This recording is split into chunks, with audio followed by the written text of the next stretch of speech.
Hi, I'm Rainer, and welcome to my train room.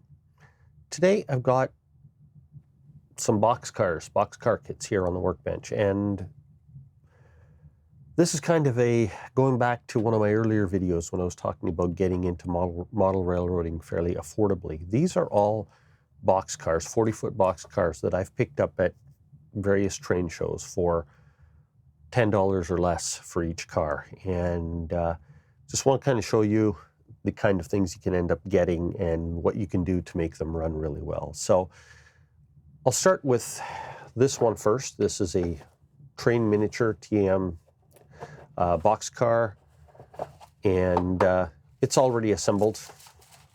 I don't remember what I paid for it, but it wasn't a whole lot. It has been assembled, looks pretty good. Some point I might do some weathering on it. But for now, I just want to make it run properly on the layout. But it already has KD couplers on it. It does have plastic wheels, so I'm going to upgrade that with some metal wheels to make it run a little bit nicer, but at least it's got good couplers on it. And I've got my scale here. So for this car, one of the first things I'm going to do is weigh it and see what it actually weighs, because a couple of things you can do to make these cars run really well. The number one thing is make sure you have good wheels, and number two, make sure you have the proper amount of weight. If it's too light, it's going to derail all the time, and it doesn't feel too bad, but the NMRA has recommendations for weight for cars, and this car is just under 5.5 inches long, and or is it just over 5.5 inches? But I've checked it, and according to the NMRA, it should be somewhere between 3.5 and 4 ounces in weight. So I will check it on my scale here, and it weighs out to 3.05 ounces. So I'm going to put a little bit of weight in this car. Probably I'm going to use some stick-on wheel weights and get them inside, put one at the front or one at the back. I'll see how it all adds up. That's probably when I'm going to end up doing it, and putting metal wheels on it will add a little bit to the weight. These wheels right now, when I move them, they move okay, but they are plastic wheels. They look pretty clean, but putting metal wheels will mean it rolls a lot nicer. So that'll be a nice basic 40-foot boxcar. And I like 40-foot boxcars on this layout because even though it is double deck around the room, it isn't a huge layout, and a lot of my sidings aren't very long. And considering the era that I'm modeling, kind of loosely the 70s, early 80s, 40-foot boxcars still are okay on it. And 40-foot boxcars handle sharper corners better, and you can fit more of them on a siding. Plus, I also like the look of these old wooden boxcars. I just think they look nice. They have a lot more character to them than some of the new ones. This car is another one, Scotia scale models. This is an old kit. It's actually wood. I don't know about the sides. They feel like it, but the bottom I can definitely see it's wood, and it's all glued together. Doors definitely do not open on this thing. So I think what I'm going to need to do with this one is I'll see what the weight is like. So it's a little bit lighter, 2.92. So it's definitely needs some weight added to it. I'll put metal wheels on it because it has some pretty dirty looking plastic wheels on it. Both of these cars, by the way, actually have working sprung trucks. So that's kind of a nice detail. I just have to be careful changing the wheels so I don't end up breaking the trucks, because they are a little bit more fragile. But again, this one has KD couplers on it. I think I paid $5 for this thing, so that's kind of nice.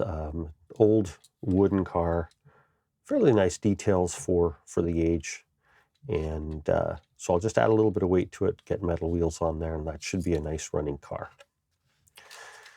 This one, I'm going to have to be a little more creative with the weights because I can't get inside to put on the stick-on weight. So I'm probably going to just have to carefully glue some lead shot to the bottom. That seems to work pretty well, and it's inconspicuous because it'll hide up above the floor sills. And then the last one I have is this roundhouse car, and it is a brand new unassembled kit. Again, I think it was another one of these $5 kits. So I am going to build that, and it looks a little bit too shiny for my liking, so I'll probably end up doing some weathering on it. But Again, same thing, metal wheels, KD couplers, and see how I can make this look, and with some proper weight. So that's kind of my project for today, get 3 more 40-foot boxcars on the layout. These 2 old wooden boxcars, this one is actually wood, and this is a model of a wood car in plastic. And this one I'm going to assemble. So I'll get these 2 weighted down properly and the wheels switched in them, and then I will get this one built and onto the layout.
So I have 3 more boxcars on my layout. They run just fine. Ran them for a couple laps around the layout here, and they stay on the tracks. They track just fine. And very little cost. I think from what I remember, all of those cars cost me somewhere between $5 and $10 each. So those two were kind of ready to run. The only thing I did was on one of them, I added metal wheels. This one, once I looked at it a little more closely, I realized that the metal wheels already had KD trucks with metal wheels on it and KD couplers. This one had the KD couplers, but plastic wheels, so I swapped those out to metal wheels. And this one, just got it assembled, very easy to build. I added an extra ounce of weight to it, so I put a couple of quarter-ounce weights at the front, a couple at the back, and put the metal couplers on there and metal wheels. And all 3 of them are now running great. This one definitely, I want to do some weathering on it. It's just a little too clean and shiny. But for now, I've got it out here. I'm going to wait till I have my airbrush out doing some other stuff. I'm not going to pull it out to weather just one car. It's too much mess, too much cleanup. So at this point, though, very low cost to do this kind of thing. If you're just getting started into the hobby, you don't need to go buy those expensive cars if you don't want to.